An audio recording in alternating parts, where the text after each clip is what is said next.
Hi friends, आज हम discussion करबा +3 5th सेमिस्टर रो जो कोर 11 रो यूनिट 3 रही जहाँ रही सिलेबस रे वैप्लविक अवरोध 1815 रु 1848। फास्ट प्रथमे पढ़ा आम भिएना कांग्रेस विषय। भिएना कांग्रेस 1815 मसीह अनुष्ठित होता। यार प्रथम सम्मेलन कौटी होता ना ऑस्ट्रिया राजधानी भिएना। जेहेतु भिएना कांग्रेस यह हूँ ऑस्ट्रिया राजधानी, तेणु यह प्रथम सेठारे अनुष्ठित होता। यार नेतृत्व नहीं ऑस्ट्रिया जी चांसेलर थे ड्यूक मीटरनिक। तापरे एथिरे केउ देश माने थिले एथिरे ब्रिटेन, रूसिया, ऑस्ट्रिया, प्रुसिया थिले। वाटरल युद्ध रे जो वाटरल युद्ध होता 1815 मसीह से कौन होते नेपोलियन हारी थे, तेणु तांको द्वारा हटा जाइथिबा राजतंत्र को पुणी थे राजतंत्र को प्रतिष्ठा कराइला। जो 1799 मसीह जो फरासी राष्ट्र विप्लव होता जो राजतंत्र को कौन कराइला हटई दि जाता से राजतंत्र को पुणी थे प्रतिष्ठा कराइला यही भिएना कांग्रेस रे।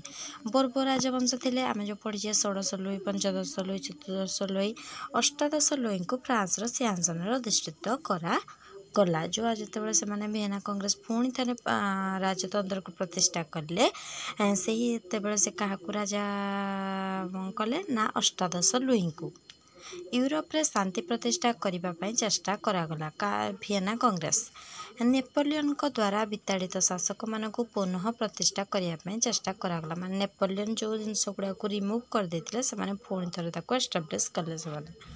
जो मैंने नेपोलियन को हराई पुरस्कार देवाई, जो मैंने नेपोलियन को हरइबार साहाय्य करती पुरस्कार देवाई स्थिर है। कौटे ना भिएना कांग्रेस रे केतेक आंचलिक और भौगोलिक सीमा परिवर्तन करा जायथिला। भिएना कांग्रेस रे वैधता नीति को गृहीत करा जायथिला। एही नीति द्वारा कौन कराइथिला ना फ्रांस, स्पेन, नेपल्स रे बोर्बो राजवंश, ऑस्ट्रिया रे मेडना रे हाब्सबर्ग जो हाब्स राजवंश और जो बोर्बो राजवंश थिला एमान को पुणी थे प्रतिष्ठा कराइथिला।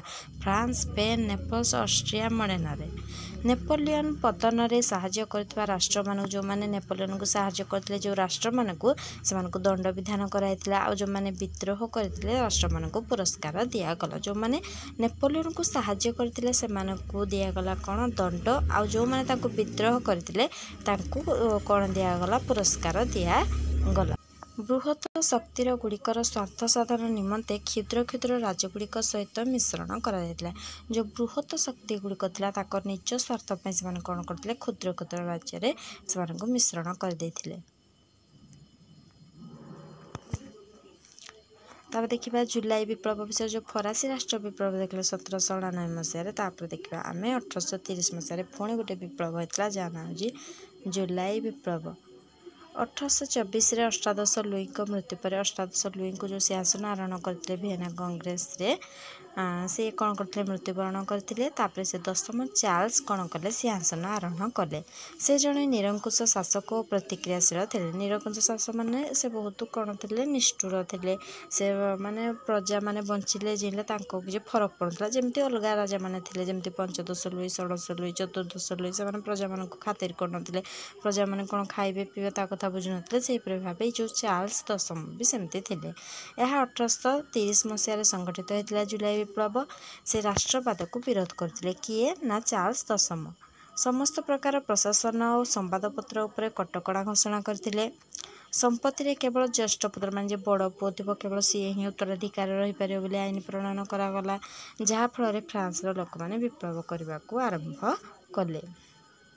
ये विप्लव फल कौन होता ना यही विप्लव फल फ्रांस रे बोर्बो राजवंशर पतन घटला। जो भिएना कांग्रेस द्वारा जो प्रतिष्ठा कराइला बोर्बो जो राजवंश प्रतिष्ठा करा जायतिला जहाँ ता फल कौन है जो 1830 मसीह होता जुलाई विप्लव फल कौन है ना फ्रांस रे बोर्बो राजवंश को हटई दिगला। सांविधानिक राजतंत्र प्रतिष्ठा करागला। माने राजतंत्र को हटाईना सांविधानिक राजतंत्र प्रतिष्ठा करा जायतिला। यार मुख्य थिले लुईस फिलिप। बेल्जियम को यूनाइटेड किंगडम ऑफ नेदरलैंड अलग करा जायतिला। ग्रीस को स्वाधीनता हासिल करथिला।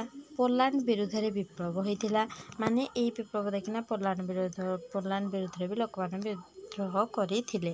ସମ୍ବାଦପତ୍ର ଉପରୁ କଟକଣା ହଟାଗଲା। ଯେଉଁ କଟକଣା ଲଗାଇ ଦେଇଥିଲେ ଚାର୍ଲ୍ସ ଦଶମ ସେ କଟକଣାକୁ ହଟାଗଲା।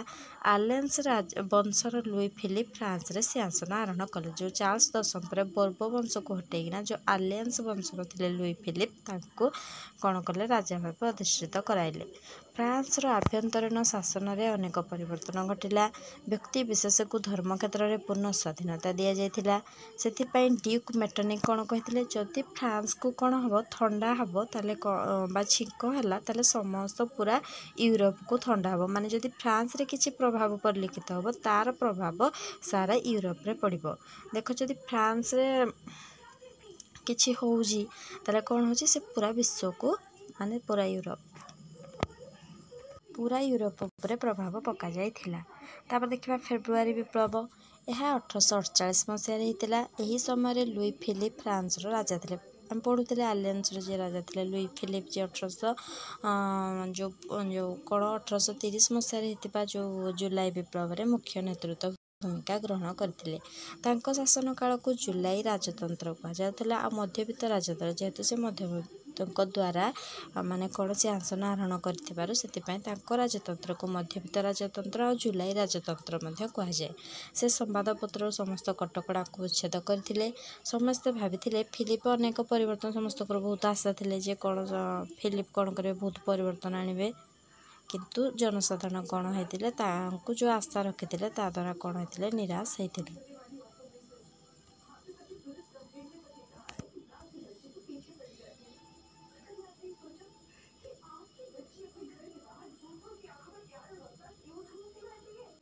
ତାଙ୍କ ଦୁର୍ବଳ ନୀତି ଯୋଗୁଁ ଫ୍ରାନ୍ସର ମର୍ଯ୍ୟାଦା କ୍ଷୁଣ୍ଣ ହୋଇଥିଲା।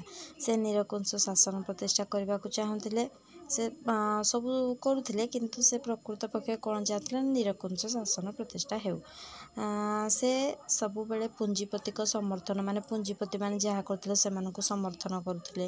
ସେ ମନ୍ତ୍ରିମଣ୍ଡଳରେ ସଂସ୍କାରବାଦୀ ମନ୍ତ୍ରୀମାନଙ୍କୁ ବାଦ ଦେଇ କେବଳ ରକ୍ଷଣଶୀଳ ଜଣେ ଦୁଇ ଜଣ ମନ୍ତ୍ରୀଙ୍କ ଉପରେ ବିଶ୍ୱାସ ରଖି ଶାସନ କରୁଥିଲେ। ତାଙ୍କର ଏହି ରକ୍ଷଣଶୀଳ ନୀତି ଯୋଗୁଁ ହିଁ ସେ କ'ଣ କରିଥିଲେ ନା ସେ ତାଙ୍କର ସିଂହାସନ ହରାଇଥିଲେ। ତାଙ୍କ ସିଂହାସନ ହରାଇବାର ମୁଖ୍ୟ କାରଣ ହେଉଛି ରକ୍ଷଣଶୀଳ ନୀତି। ଲୋକମାନେ ସମସ୍ତେ ପ୍ରତିବାଦ କଲେ ତାଙ୍କୁ ସିଂହାସନରୁ ତଡ଼ିବା ପାଇଁ, ଯାହାଫଳରେ ଫେବୃଆରୀ ବିପ୍ଳବ ଆରମ୍ଭ ହୋଇଥିଲା। ତାଙ୍କ ପରେ ସାଧାରଣତନ୍ତ୍ର ସୃଷ୍ଟି ହୋଇଥିଲା। ତାଙ୍କ ପରେ କିନ୍ତୁ ପୁଣି 4 ବର୍ଷ ପରେ କ'ଣ ହେଇଥିଲା ନା ତୃତୀୟ ନେପୋଲିଅନ ଫ୍ରାନ୍ସର ସମ୍ରାଟ ହେଇଥିଲେ। ଯେଉଁ ଆମେ ନେପୋଲିଅନ ପଢ଼ିଲେ ତୃତୀୟ ନେପୋଲିଅନ। ଫଳାଫଳ କ'ଣ ହେଇଥିଲା, ଜାତୀୟତାବାଦ ଚିନ୍ତାଧାରା ସୃଷ୍ଟି ହେଲା। ଯେଉଁ 1799 ମସିହାରେ ହେଇଥିବା ଫରାସୀ ରାଷ୍ଟ୍ର ବିପ୍ଳବ, 1830 ମସିହାରେ ହେଇଥିବା ଯେଉଁ ହେଇଥିଲା ଜୁଲାଇ ବିପ୍ଳବ ଯୋଗୁଁ ୟୁରୋପରେ କ'ଣ ହେଇଥିଲା ନା ଆଇନଗତ ଓ ସାମାଜିକ ସାମ୍ୟ ପ୍ରତିଷ୍ଠା ହେଇଥିଲା। କିନ୍ତୁ ଏଇ 1848 ମସିହାରେ ହେଇଥିବା ଫେବୃଆରୀ ବିପ୍ଳବ ଦ୍ୱାରା କ'ଣ ହେଇଥିଲା ନା ରାଜନୈତିକ ସାମ୍ୟ ମଧ୍ୟ ପ୍ରତିଷ୍ଠା କରାଯାଇଥିଲା। ସମସ୍ତ ରାଜନୈତିକ ବନ୍ଦୀମାନଙ୍କୁ ମୁକ୍ତ କରିଦିଆଗଲା। ସବୁଆଡ଼େ ଏହାର ପ୍ରଭାବ ମଧ୍ୟ ପରିଲକ୍ଷିତ ହେଲା। ଯାହା ପଡ଼ିଥିଲେ ଯଦି ଫ୍ରାନ୍ସରେ କିଛି ପରିବର୍ତ୍ତନ ବା କିଛି ଦେଖାଯାଏ ଏହାର ପ୍ରଭାବ ସାରା ୟୁରୋପରେ ପଡ଼ିଥାଏ। Thank you so much.